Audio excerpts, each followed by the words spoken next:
Hello, welcome to Kim and Friends, where we laugh through the chaos, cry whenever the hell we feel like it, and always keep it real. Because as women, the conversations we have and the stories we share behind closed doors need to be heard out in the wild. I'm Kim, and I appreciate you taking the time to listen today. I really hope something resonates with you.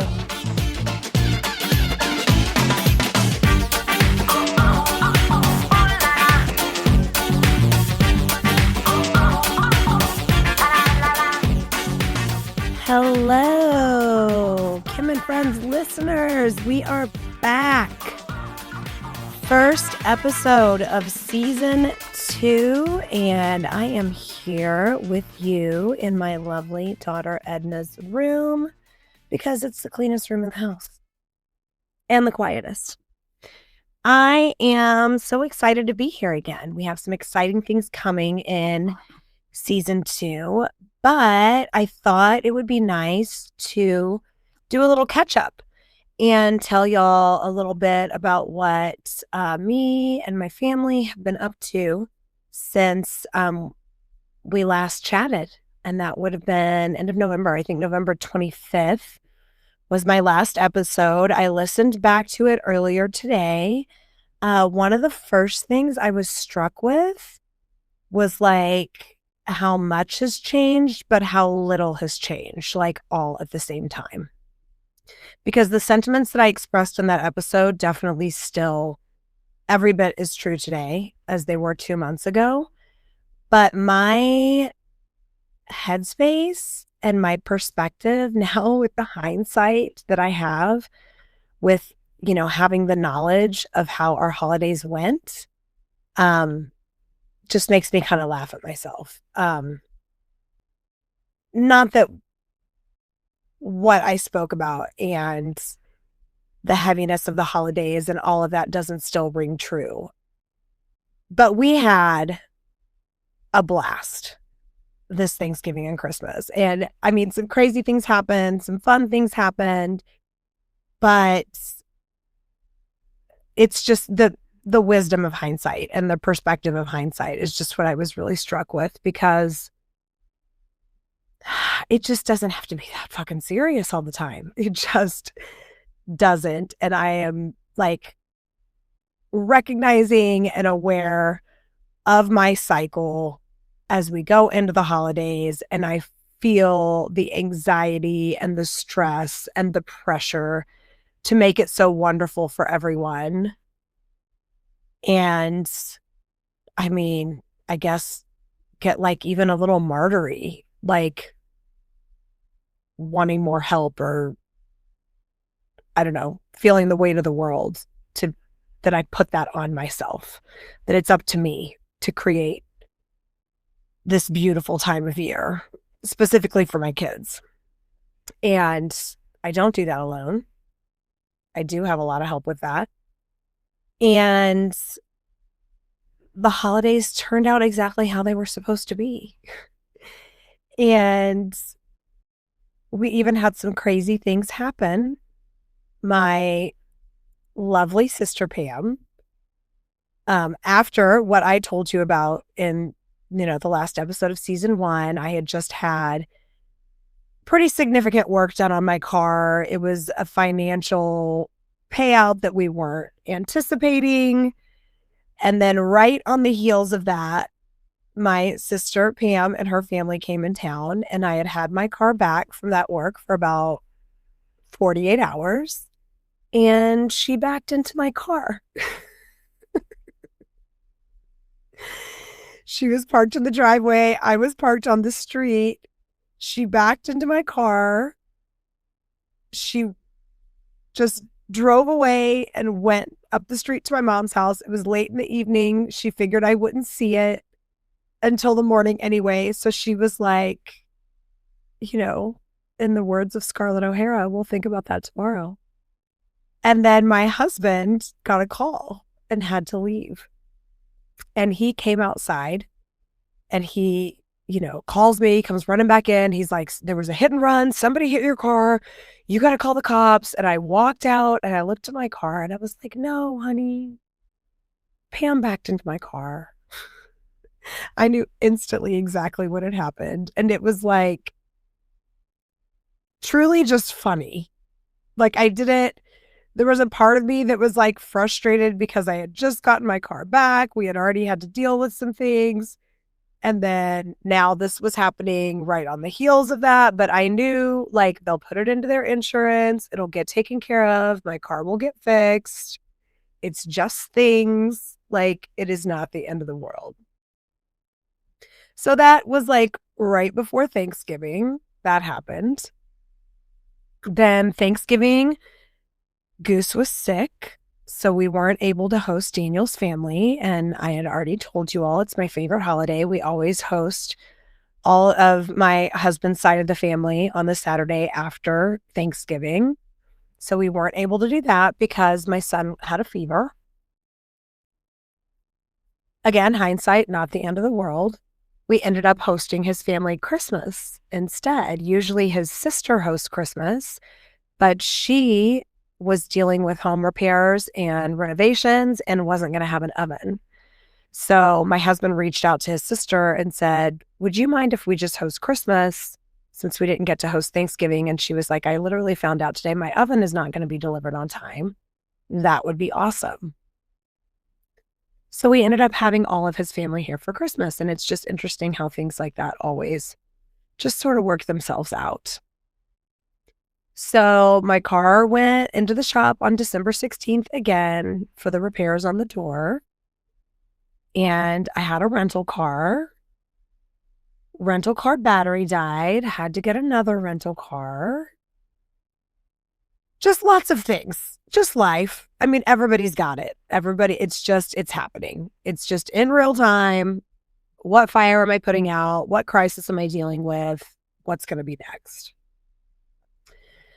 So Christmas Eve, we have probably about 20 people at our house. And it was a blast. My husband has taken on this new hobby of mixing drinks. So he was making all these like fancy cocktails for everybody. And we were playing games and all just sitting around the table. And like truly like my favorite time ever is when I am home and my house is filled with love. So like that was like 1000% what was happening. Lots of laughter, drinks are flowing, and couldn't have planned it or written it better myself. Such an amazing time. And it's about 9:00 at night. Everybody has left. Everybody got here about 2. And I'm standing in the kitchen drinking, I don't know, my 6th, my 12th, my 17th glass of wine. Just like a very, very happy Christmas Eve drunk. Not out of control, but you know, the alcohol had been flowing. And Goose walks into the kitchen and he's like, looks kind of trepidatious. And I'm like, what's up, bud? And he's like, this is Christmas Eve. I know this isn't a really great time, but I have some questions about Santa. I'm lubricated. I am feeling great, but my coping skills for this situation, probably not at their best. So I'm like, okay, hang on right there. I have to go get your dad. So I go find Daniel. I bring him in the kitchen. I'm like, okay, Goose, tell Dad what you just told me. And he says it again. I really have some questions about Santa. And Daniel was perfection. He's like, okay, bud, do you just have like some grievances that you need to air? Or are you like really looking for some answers? And he says, no, I'm really looking for some answers. So Daniel says, well, bud, is the Easter Bunny real? He said, no. Goose, is the Tooth Fairy real? Goose again, no. Daniel says, is Santa Claus real? And Goose goes, oh, crap. So Edna's in the kitchen by this time too. We're all three sort of tag team in this situation. He does get a little upset. He starts to cry. And I'm like, it's okay, buddy. It's okay. Christmas is still such a magical time. There's still so much magic, even once you come onto this side of the curtain with us. I'm like, Sissy's known that, Santa wasn't real. I mean, she learned, Christmas of third grade, just like you right now. Does it seem like Sissy's Christmases are any less magical than they ever have been? And he's like, no. And he's still a little upset. And Daniel's hugging him. And then Edna says, hey, Goose, you can touch the elf now. So he instantly dries up, gets so excited. He runs and finds his elf. And he's like, yeah, I could touch the elf now. And we're telling him there's lots of people that still believe in Santa Claus. And there's lots of, younger kids and kids at school that we can help keep that magic alive for. And you definitely don't want to tell anybody else.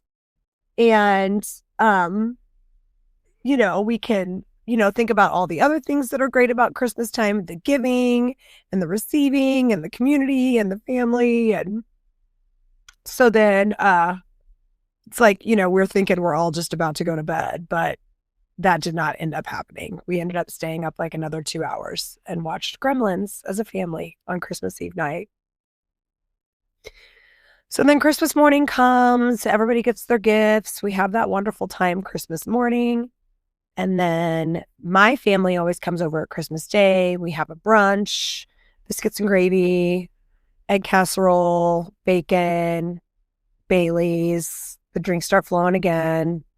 Had a wonderful time with them. And then by Christmas Day night, Goose was like, this is the best Christmas ever. And things are just never the way you think they're going to be.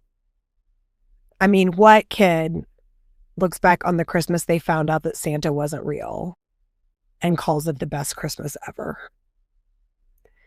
So that was really heartwarming. Edna had a wonderful Christmas too. She's always asking for a new phone or an iPad or, one of those pricier items that it's okay, well, me and your dad and all your grandparents will go in and you're getting that and then some stocking stuffers and Merry Christmas. But she didn't ask for any technology this year. So she just got tons of clothes, tons of perfume and makeup and so many more things off of her list than she thought she was going to get. Daniel surprised the whole family. Well, first he surprised me on Christmas Eve with a wine aerator. We don't always buy for each other. We're this way about gifts in general. We don't always get each other birthday gifts. We don't always, eventize Valentine's Day or our anniversaries or Christmas. We just sort of check in with each other. It's where are we at? Some years I'll get him something, he doesn't get me anything, and vice versa. And this was just one of those years where he just really surprised me. I didn't think we were doing anything for each other. So he gave me a wine aerator on Christmas Eve because he knows me. And he was like, this is really silly for you to open on Christmas Day because I know you're going to use it today. And then Christmas Day, he surprised all of us with 4 different games that we could play together as a family. And I just thought that was just so thoughtful. And I mean, the holiday spirit and the, feelings of love and the feelings of appreciation were just alive and well in the Brown house on Christmas. So I wanted to catch y'all up on all of that because I know the way we left things at the end of November. I was talking about not being festive and the heaviness of the holidays. And yes, all of that, still existed and was still there. But there were just some core memory moments. I feel like Christmas 2026 or 2025, we're in 2026 now. Thanksgiving 2025 with my sister hitting my car and Christmas 2025 are just going to be two of the holidays that we talk about for many years to come. Another thing I wanted to talk to you about is, hi, I'm Kim, and I don't follow through because I also listened back and heard that I was going to be checking in with all of you on social media and letting you know how our holidays went. And I was going to share these codes for these discount codes for Old Glory and Cozy Earth. And yeah, I didn't do any of that. So if you didn't already know it about me, here it is. I am not always the best with follow through. So get on board or don't. I hope you can love me despite that or because of that, because you relate to it. But I will get those discount codes tacked on, for this episode and for the coming episodes. And the last thing I wanted to tell you about is New Year's resolutions, because I've talked in the past about goals. I'm resistant to goals. I have a fear of failure. I tend to keep my dreams or my ambitions small, and I sit in huge admiration of those that don't. But I do always sort of reflect around the new year and think of just like something that I can just maybe try to do a little different. And in all of 2024, it was the year that I grew my hair out. So all of 2024 was the year I grew my hair out. And then it was always up, like 2025, put it in a claw clip, put it in a ponytail, slick back bun. I grew all this hair out just to hide it. So I'm like, for 2026, I think I'm going to try to wear my hair down more often, specifically to work. I'm going to wear my hair down. I'm going to fix my hair for work more often. Well, I made it a week. 1 week. Maybe wore my hair down 3 times, 4 times. And bam, it's been back up in the claw clip ever since. So I don't know. Not really feeling any kind of way about that. Just thought it was interesting that even when I set these like really low level expectations for myself, I still just go, fuck it. I'm not going to do it. I actually posted it on my Instagram story today. Let me look at it. Let me tell you what it says specifically, because it's really hits home with where I'm at in my headspace and how I was just feeling right now. Let's look at it together. It says, I think midlife is just becoming who you were at 15 again, but loving her this time. And that was like, yes. So true. I really get nostalgic about the music that I loved at that time in my life. I remember being so self-conscious and guarded and definitely not in love with myself. But now here I am at 44, listening to the same music, getting excited about the same things. I dance the same way. I have the same sense of humor. And I just fall more and more in love with growing older and with the person I am, the good, the bad, and everything in between every day. So next week, I'm bringing Bestie Claire back.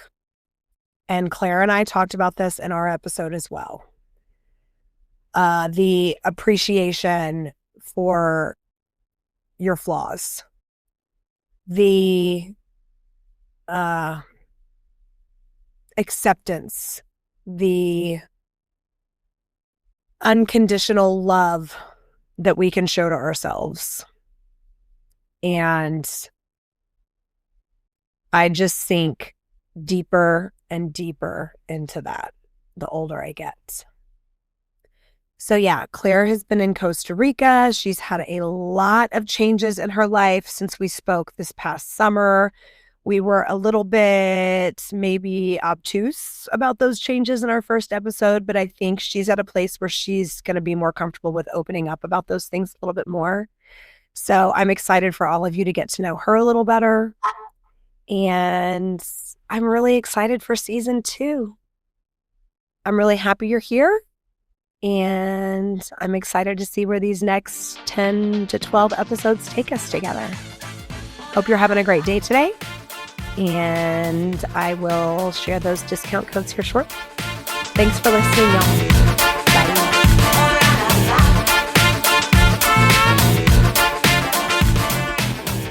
Cozy Earth's luxurious bamboo bedding and pajamas are loved by Oprah, Kris Jenner, and thousands of customers. They offer the ultimate in softness and cooling comfort. Enjoy an exclusive discount with my promo code KimAndFriends at CozyEarth.com.